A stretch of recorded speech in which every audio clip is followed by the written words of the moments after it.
Hey guys, it's Janice. Welcome back.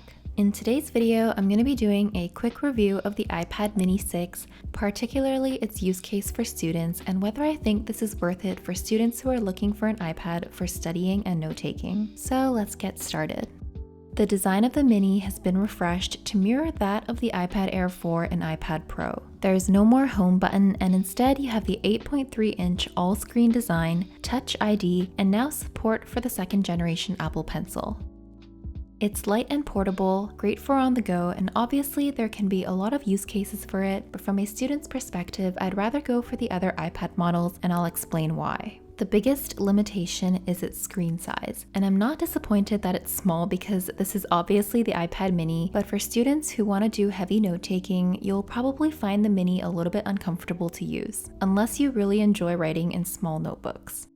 First of all, text is considerably smaller on the iPad mini, so whether it's a web page or PDF, you might find yourself having to zoom in pretty often just so you can read comfortably. And because the screen is so small, you'll have to scroll farther and more often to read the rest of the pages, which is a little distracting to my workflow and my experience. As for note-taking, your hands will quickly reach the edge of the iPad and fall off as you're writing notes, which is disrupting and uncomfortable, and you're definitely going to run into this problem if you have bigger hands. Of course, you can turn it landscape so you have more room to advance your hand horizontally, but then the vertical space becomes shorter so your hand still hangs off the bottom edge of the iPad. I also find that because the iPad mini is so small and light, it easily rocks and shifts around as you write notes. My 12.9-inch Pro by comparison is so much more comfortable to write on because I can rest my palm on the screen. You'll probably find that even the 10.2-inch iPad and 11-inch iPad Air are significantly more comfortable to write on due to the bigger screen sizes.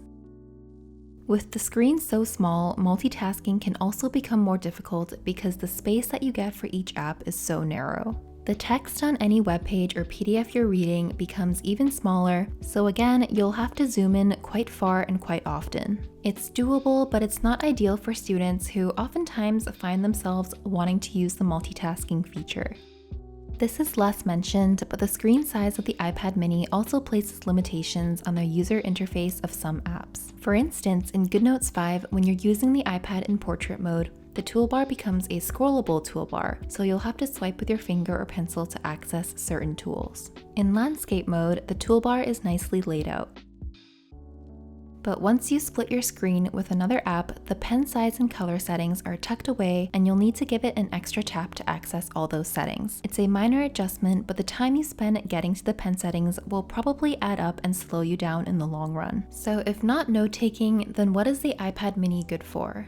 Well, for students, I think it can be really handy for reviewing things like flashcards on the go, especially if you're using an app like Quizlet or Google Sheets. You can sit on your couch, in your bed, on the toilet, and start going over flashcard sets.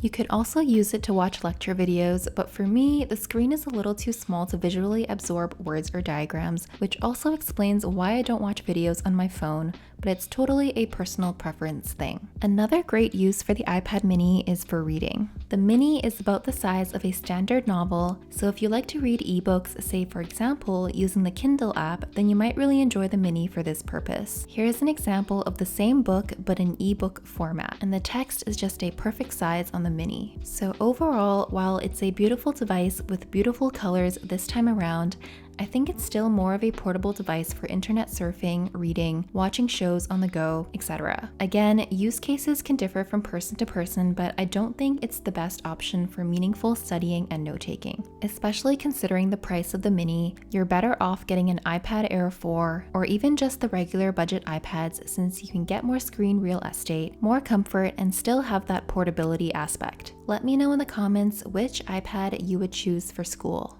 So that's it for this video. I hope you guys found it useful. If you did, please give it a thumbs up, leave a comment, hit the subscribe button, and turn on the bell so you don't miss any of my videos. I'll see you guys next time.